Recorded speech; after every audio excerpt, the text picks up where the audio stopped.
a body that was found out behind a strip center, face down with his hands tied behind his back. We were all in disbelief and thinking, no, it can't be him. It was not only one, it was two cold-blooded murders. In the residence, there was a great deal of blood. We found what would be described as a makeshift coffin. It was pure profit and it was pure evil that they would do these things to two different people. A sex ad had been placed. The ad was for have sex with me, my husband likes to watch. He was not going to pull over willingly. I was absolutely in fear of my life. 5 unique perspectives, 5 points of view, 1 murder. I'm Rudy Lopez' niece. My name is Butch Majecka. I was the lead investigator. I was lead prosecutor. I was convicted of capital murder in 2003.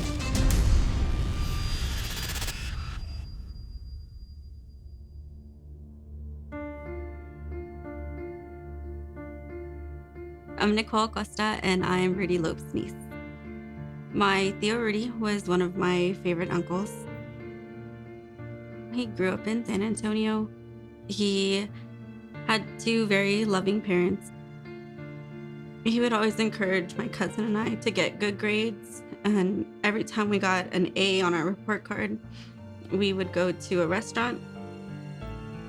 And he was just an overall loving person. He would bring my aunt flowers just because it was, Tuesday. He was working as a sheriff at the jail, Bexar County. He wore that badge with a lot of pride. He was able to climb the ranks there at the Bexar County jail as a sheriff. He was very, very proud and very determined to move up, and he loved to do what he did. If anyone was doing anything incorrectly or wrong, we would tell them, my Theo Rudy's a sheriff, so he's gonna come get you. Theo Rudy and my Tiama were honestly a love story.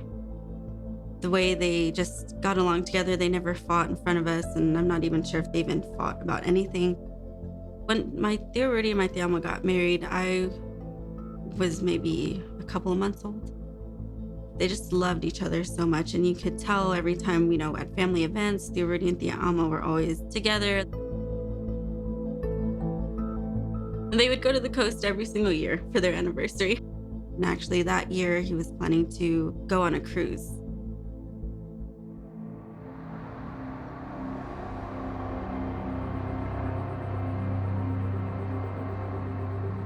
The night of October 11th, my Theo Rudy didn't show up at home. At first, my Tiama was like, maybe he picked up a second job, maybe, he went out with his friends and just forgot to tell her.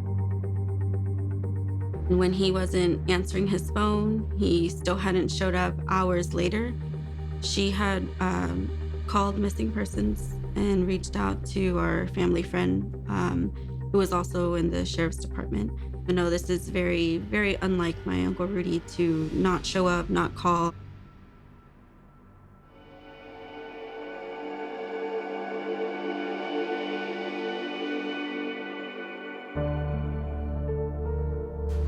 The morning of Friday the 13th, I woke up at 3 o'clock in the morning and was trying to go back to sleep. And then I heard the phone ringing. It just kept ringing and ringing, and so finally I was sitting up, I was about to go answer it to figure out who's calling at this time. And then I heard my mom's footsteps, and she answered the phone, and she just started crying. I was in the 4th grade at the time, so I didn't know what was happening. So I went to go comfort her, and then she told me that my uncle had been shot.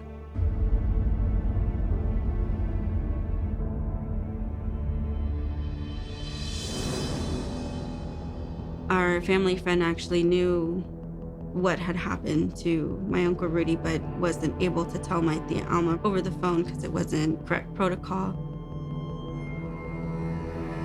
I believe it was 2 deputies who showed up to break the news to her about where he was found and that he was found. She couldn't believe it, and she was like, no, not my Rudy. It can't be. Like the rest of the family too, that He was no longer with us.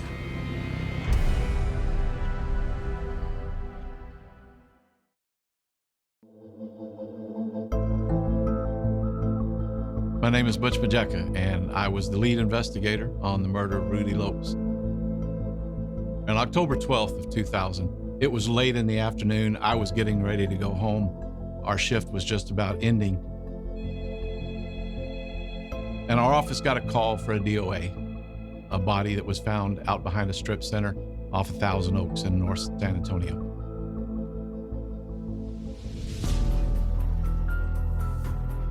Rudy's body was found by some young girls who were walking behind the strip center.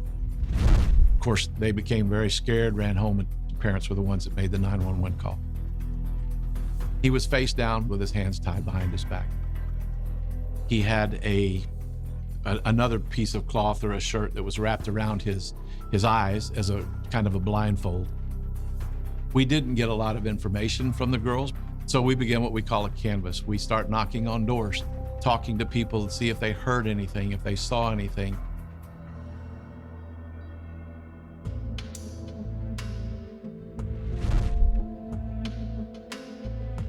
The owner of the karate school, Charles Dudley, he told us that the night before, as he was closing up, he saw a newer model Chevy truck pull into the area at the end of the strip center and go around behind it. And Rudy had a brand new 2000 Chevy truck, dual cab, gold in color. Considering the time of the night, it was still fairly early, 9 o'clock. I don't think he really thought anything illegal was going on. It was just unusual for him to see it. And of course it drew his attention because that's his business.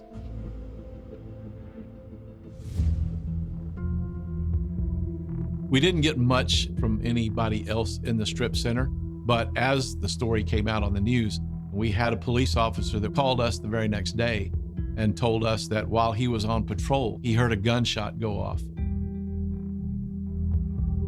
So with what Mr. Dudley told us and what the officer told us about the time of hearing the gunshot, we were able to place Rudy's death around 10 o'clock that night. We went and talked to Alma Lopes, Rudy's wife.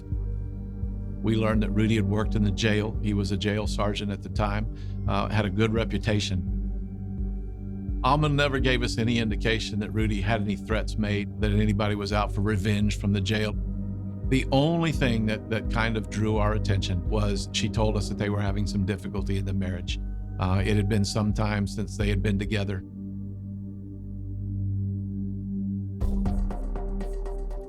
We pulled his bank records. We pulled all of his phone records, basically just threw out a wide net. Let's see where he's been. Let's see what he's been doing.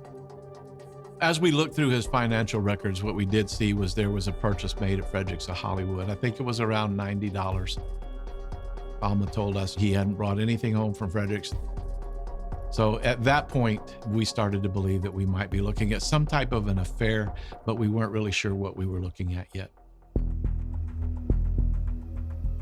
We sent a team of investigators to Frederick's of Hollywood to look into this. Clerks see so many people throughout the day, it's hard for them to remember. But amazingly, the clerk in this particular case did remember Rudy from the description. She also remembered that when Rudy came in, he was with two people, a young girl and another male. And her idea when this purchase was made was that Rudy was buying the negligee for the young girl. We asked about whether he seemed to be coerced, and her response to us was no. This was very willing, very voluntary. There was nothing that would give her any indication that anything was wrong at that time. As we continued to look through Rudy's financial records, we found out that there were two withdrawals from an ATM machine from Rudy's bank on the day that we believe he was kidnapped and murdered. One of the withdrawals was for $100. The other withdrawal was for $300. We went to Rudy's bank, and they were able to find video footage that showed a young girl driving what appears to be a newer Chevy model truck, leaning out the window, putting in the PIN number, and making both withdrawals before she drove away. Rudy wasn't in the video. So we continued to look through his telephone records, and we found a number of calls that had been placed to a number of hotels along the IH-35 corridor in San Antonio. We sent a team of investigators to the hotels, and again, thankfully, we came across a clerk who remembered the calls being made. They showed her the picture from the ATM. The clerk remembered the woman and identified her from checking in as a girl named Trina Doris. Well, we don't have a lot of information on Trina Doris other than her name, so there's not a whole lot we can do. We continue to comb through his telephone records, and we find a phone number that he made 4 phone calls to the day he died that comes back to a Robert Brown. We went to talk to Mr. Brown.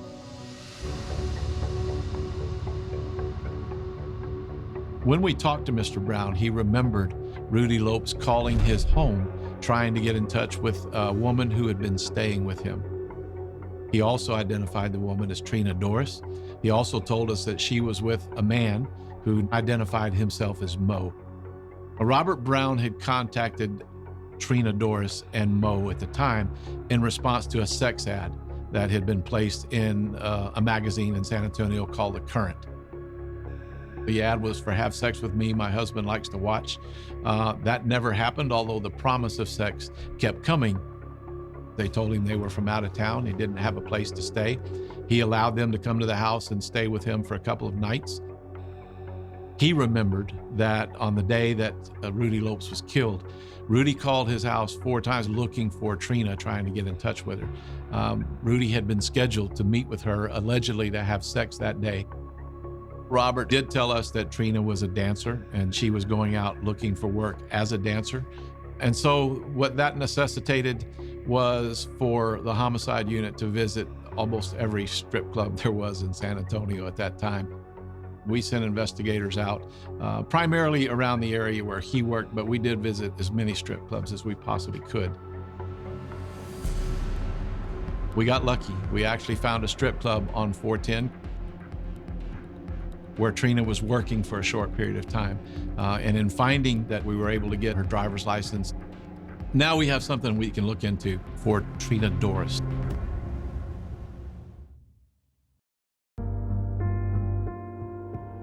My name's Dan Downing. I'm one of the investigators that worked a murder case just south of Indianapolis in 2000. We received information from San Antonio officials that they had a similar case with an individual that was shot and killed there, Rudy Lopez. There were some differences in Rudy Lopez's death. However, they were both bound behind the back. Both individuals were shot in the head.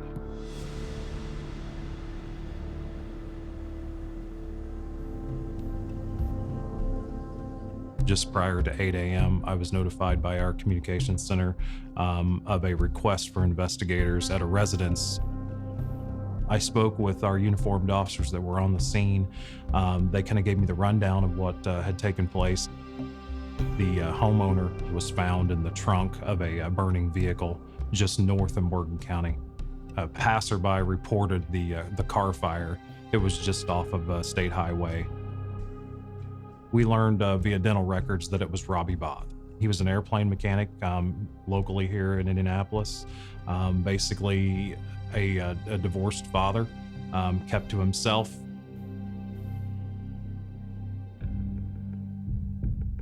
Mr. Bott's home was extremely neat. Everything had a place, and you could tell that it was very well taken care of.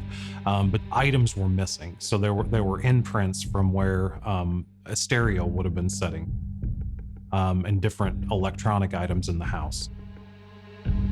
We found in the kitchen area 2 chairs that were facing each other, and a large pile of cigarette ashes to the side of one of those chairs. There was also a small amount of blood droplets that were located around the chair. That went along with our theory that some type of an interrogation or negotiation that had taken place there in the kitchen, because they were low velocity droplets, like someone had been struck.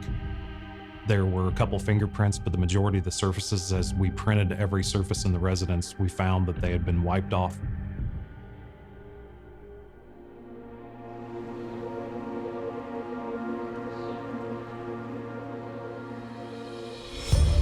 On day 2 of the investigation, we received a call from the Speedway Police Department that a identification belonging to Robbie Bott had been located in a rental property in Speedway.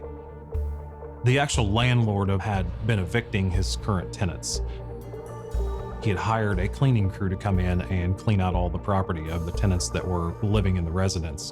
When they lifted up a couch cushion, they found a .22 rifle and also the wallet. There was a great deal of blood that went from the garage area through the service door into the residence and then down the stairway. Once we got to the basement, we found a wardrobe that was lying on its back and had a padlock hasp attached to the front of it. There was a bullet projectile that was in the box itself. There was also a pillow that had a through and through gunshot wound, which would have been indicative to using a pillow over the end of a firearm as a suppressor to muffle the sound. A lot of the items that we found missing from Mr. Bott's house were now being utilized in the Speedway home.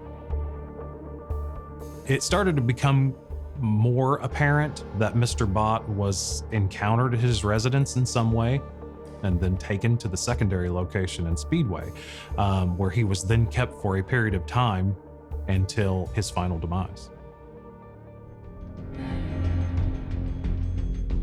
Initially, we found some credit card receipts at Mr. Bott's residence. The wallet did not have any credit cards, so we started running through the different credit services Mr. Bott's information in an attempt to find out or trace his last steps. We found that during the time frame that Mr. Bott was abducted, he had went to several locations and actually purchased numerous household items. Generally, people don't go on a shopping spree right before their death. We sent investigators to those specific merchants to hopefully obtain surveillance video. In one of the stores, Mr. Bott was walking along pushing a shopping cart that was full of numerous items. He was accompanied by a female. Mr. Bott is shown in the video looking up at the camera and mouthing, "Help me."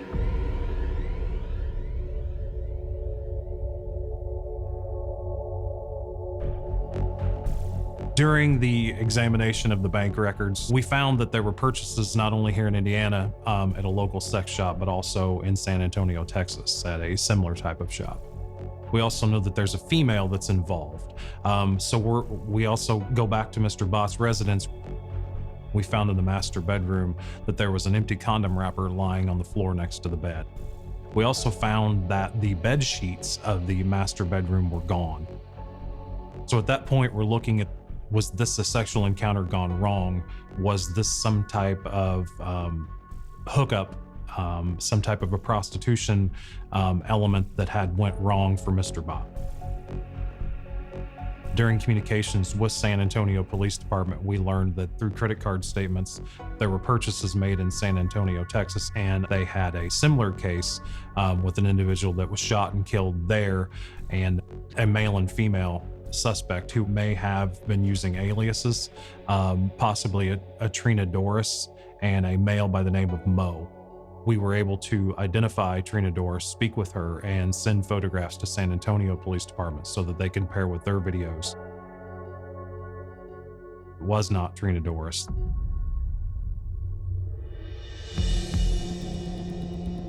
The landlord in Speedway was forthcoming with the information of who was renting from him at that point in time. He had originally made an agreement with the individuals that were living there that they were going to do some maintenance to the residence in lieu of paying rent. They hadn't been doing the maintenance they agreed to, so he was going to evict them. The folks that actually rented the place was Tessy McFarland and Joshua Maxwell. Trina was a friend of Tessy McFarland and apparently had been using her information as an alias. We were able to run criminal histories and obtain bookend photos of both those individuals. We then compared all of those photographs against the videos here in Indiana, as well as the video from San Antonio, Texas, to confirm that the people we were looking for, in fact, was Tessy McFarland and Joshua Maxwell.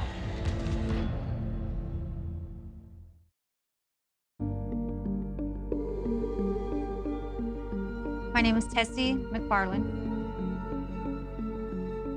I was born at the outskirts of Indianapolis, around Wanamaker.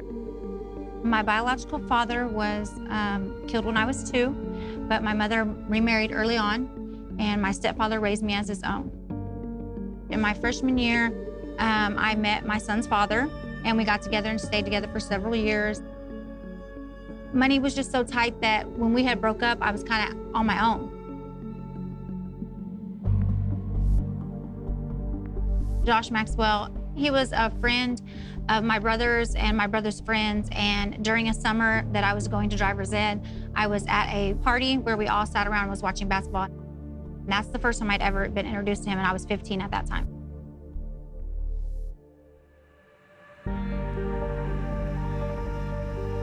Fast forward 5 years, I reconnected with Josh Maxwell after he had been released from prison. He's looking for my brother, my stepsister, and people that he hung out with. Somehow he ran across my telephone number. I was just like, oh, wow, blast from the past type thing. I believe our romance was an absolute whirlwind. He immediately moved in where I was living at the time.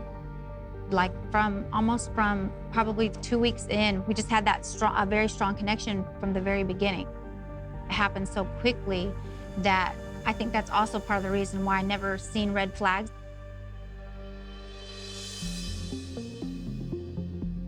I originally met Robbie Bott in the bar that I was working at, and he had worked for Federal Express and had been talking about openings in his job, how well they paid or whatever, and so I had got a business card from him. I thought this would be a great fit for Josh. They started to set up meetings where he could meet him in person and show him around. He had came to our house, I had been to his house. I never really realized that there was maybe an underlying tone there, maybe that he expected more out of me and Josh.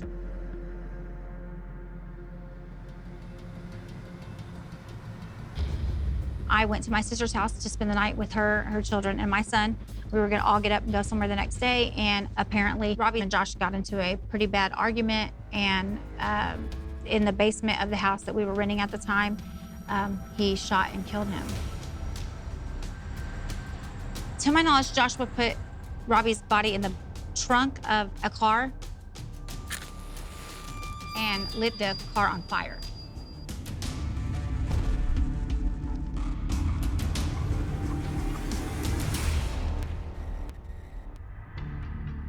I absolutely was forced into leaving Indiana. I would have never left my child behind, period.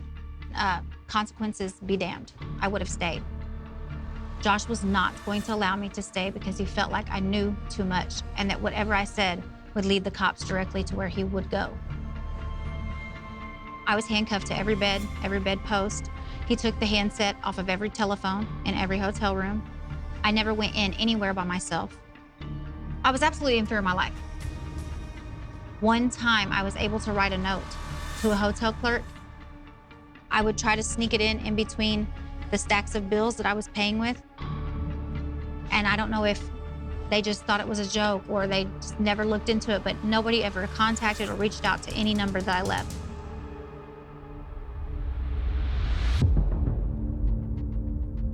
We arrive at San Antonio, and the car that we were driving has got mechanical problems. We go into a Shoney's restaurant, and not knowing at this time, I guess Josh had also contacted Rudy Lopez. To my knowledge, a sexual ad was placed with Josh and an ex-girlfriend of his by the name of Trina. And it just had to be something that was a long-standing or a long-running thing, and you have to cancel it. I don't know if it was a newspaper thing. I don't even know anything about it. Apparently, Rudy had left a message in his inbox, and he had gotten a hold of him. He comes into the restaurant and sits down and tells Josh that a cousin of his drives a tow truck, and he could get our car towed to a mechanic, and he would give us a ride back to the hotel. At that time, I thought Rudy Lopez was an absolute stranger and just being nice, helping us with the car. Later on is when I find out that this was all a setup. This was something that Josh had planned.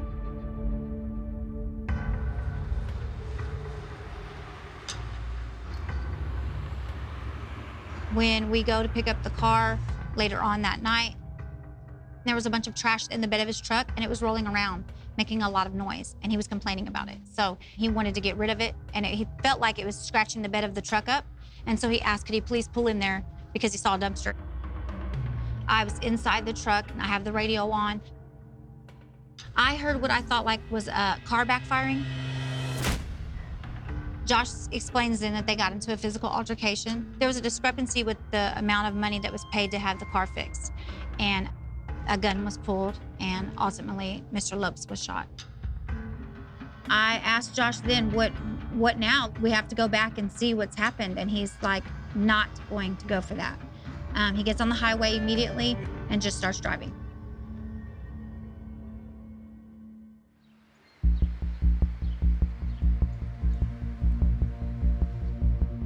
We arrived in California in the middle of the day and was looking for a hotel to stay in. We pull into a gas station and go in to get gas and ask for directions. And we no sooner get pulled out, and I notice that there is a cop behind us. The police officer looks like to me that he is running the plates of this truck. And I tell Josh, he just tells me to put my seatbelt on. And that, of course, was his way of saying that he was not going to pull over willingly. He shoots right behind my head, and then he shoots another shot out the side window that's rolled down. The rest of the shots that were fired were by the San Francisco Police Department. A motorcycle cop pulled right up on the side of the car and shot into the cab window, and it knocked the cab window out and went into my neck. Josh is now going down one-way streets. He's hit 2 cars. I mean, it's become mass chaos and confusion. And the whole time, I have a bullet in my neck. I start to freak out. I'm bleeding a lot, losing a lot of blood. And so I take a towel and I wrap around my neck, and I tell him to let my mom and my son know that I love them.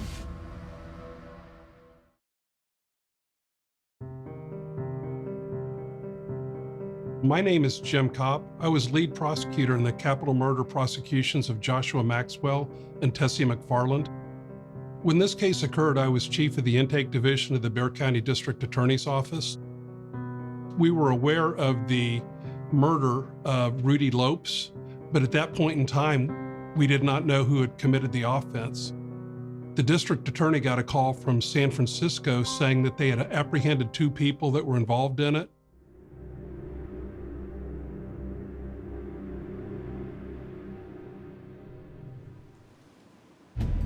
On October 17th in San Francisco, Joshua Maxwell and Tessy McFarland were in Rudy Lopez's stolen pickup truck. They had run a red light, so a San Francisco police officer pulled them over. When he approached, they took off in the vehicle. He ran back to his car and gave chase. There was a gunfight through the streets of San Francisco at about 5 o'clock in the afternoon. Ultimately, they were able to stop them by a police officer, knowing that their direction of travel, pulled crossways into traffic so nobody could go forward, so they were able to stop the truck and get them out. During the pursuit and gunfight in San Francisco, the only person injured was Tessy McFarland. She was hit by a bullet. The San Francisco police officers had no idea the car was stolen. They were simply pulling it over for a red light. It was not known that Joshua Maxwell and Tessy McFarland were involved in an incident in Indianapolis until after they were apprehended in San Francisco.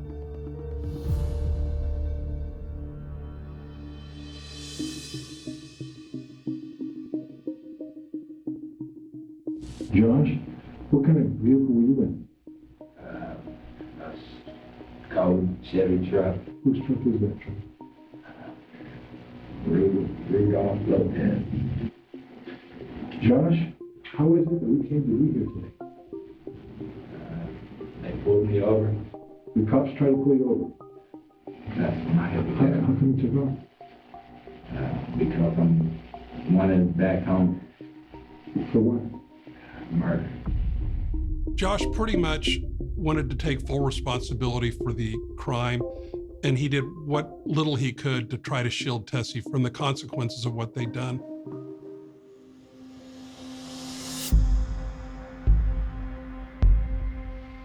In terms of Robbie Botts, we know both from the statements Joshua made as well as the evidence recovered in Indianapolis that Joshua and Tessy were in Robbie Bott's house. They watched a movie, we believe. At that point in time, we believe they abducted Robbie Botts.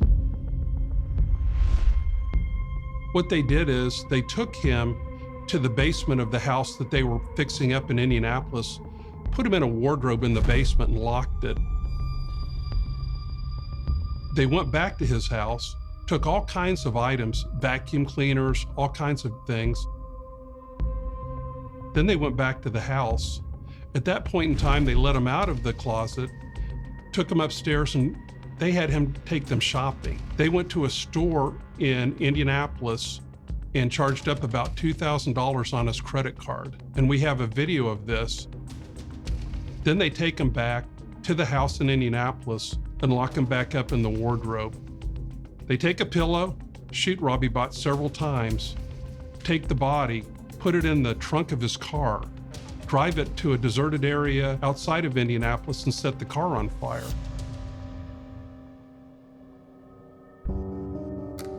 Well, both people, Robbie Botts and Rudy Lopez, made contact with Joshua and Tessy through some type of advertisement for sexual services. We don't really know what hold they had over him, but I figured there was probably some type of blackmail. I don't recall him ever giving a motive for the killing. There was other videotapes which we had recovered in which he indicated a very strong dislike for the police. But other than that, we didn't really have any particular motive other than probably just pure greed. After hearing the interview of Joshua Maxwell, the detectives did want to talk to Tessy. Tessy was in the hospital undergoing medical treatment. She never indicated that she was involved in what had occurred during her statements to the police. I mean, you have to understand the situation I'm in. If I don't do everything he says, We understand that. one phone call and my family could be dead. That is the only reason I never went to the police before this, because I was scared. All the facts and circumstances surrounding this case led us to believe that Tessy was fully involved in everything that occurred. We don't believe she pulled the trigger. There was certainly no evidence of that, but there was also no evidence that she wasn't involved in every aspect of what went down. Before I went to San Francisco, all we really knew is that they were apprehended in Rudy Lopez's car. We didn't have a whole bunch more evidence at that point in time, but once we heard from the San Francisco detectives that Joshua had confessed to what had occurred in San Antonio, at that point in time, we had a pretty strong case. The district attorney of Bexar County called me into her office and told me to fly out to San Francisco because she wanted me to make every effort to see that we could get him back to Texas to stand trial. One of the main reasons was that they had killed a Texas police officer. And of course, it was a horrendous offense that we certainly wanted them to face justice for. It was my understanding from Indiana that they would not be able to put on in their trial what had occurred in Texas. Whereas in Texas, in our punishment phase of the capital murder trial, we could put on what occurred in Indiana. The jury would know it was not only one murder, it was two cold-blooded murders committed for profit.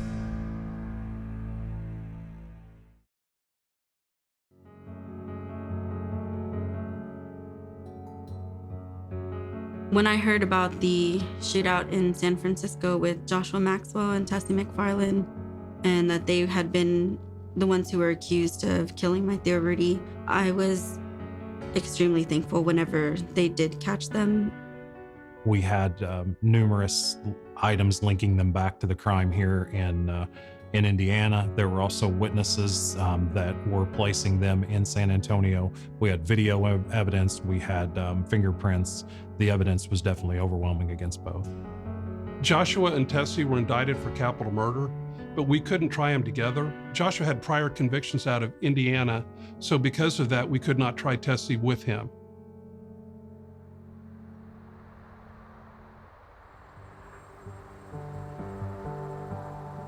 Josh stood trial in February of 2002. We attended that trial and presented evidence from the Indiana case. Josh had already confessed to being the trigger man and being the mastermind behind this entire crime spree. I followed that trial like nobody's business. I wish I was a little bit older so I could have been a little bit more involved, but I guess it's kind of a good thing 'cause I've heard it was pretty graphic with all the pictures in there. When Joshua and Tessy were apprehended in San Francisco, in the truck were some videotapes and a video camera that they had used to film some recordings. One of the main things that I participated in trial was introducing these tapes to show not only Joshua Maxwell's personality, because in these tapes, he's smoking dope, he's using drugs, he's walking around with a gun. He's portraying himself as that gangster persona. Joshua Maxwell, he never testified, but during his incarceration in Texas, he had, without provocation or any excuse, attacked a jail guard. And that was further evidence we were able to offer at the trial to show that he'd be a future danger. The defense's position in every death penalty case is to mitigate the actor's involvement. Show me something in this man's life that he didn't have a choice. It was a bad childhood. He was raised horribly. He's got mental deficiencies or mental issues that he can't deal with. During the trial, it did come up that Joshua, at about the age of 12 or 13, found out that he had been adopted. And of course, didn't take very well to that. And that was part of the reason why he fell into the violent crimes. That's what I'm talking about right there. To me, it wasn't very compelling. Look down the barrel, motherfucker, on my shit. At the conclusion of that trial, Joshua Maxwell was sentenced to death. He was incarcerated in Huntsville and remained there on death row. About a year later, we tried Tessy. We had all intentions of moving forward with the death penalty against her. We had a pretty strong case. There was a sex tape that Tessy and Joshua had filmed, along with the third person that we don't know who he was, just laughing and having a great time. Her defense was, I'm a victim. Joshua forced me. Joshua kept me.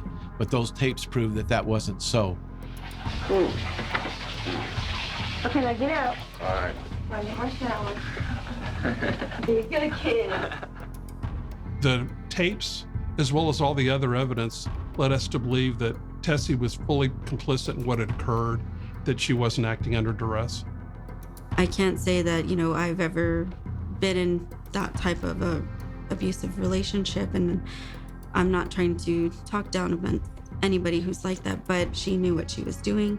She chose not to call the police, even though she didn't pull the trigger. She's just as guilty. About 2 weeks into jury selection, Tessy came to us and indicated that she wanted to plead guilty to capital murder if we would waive the death penalty. We conferred and agreed to do that. The state waived the death penalty, so she was assessed a life sentence. She'll be eligible for parole in 40 calendar years under Texas law. I was satisfied with the outcome.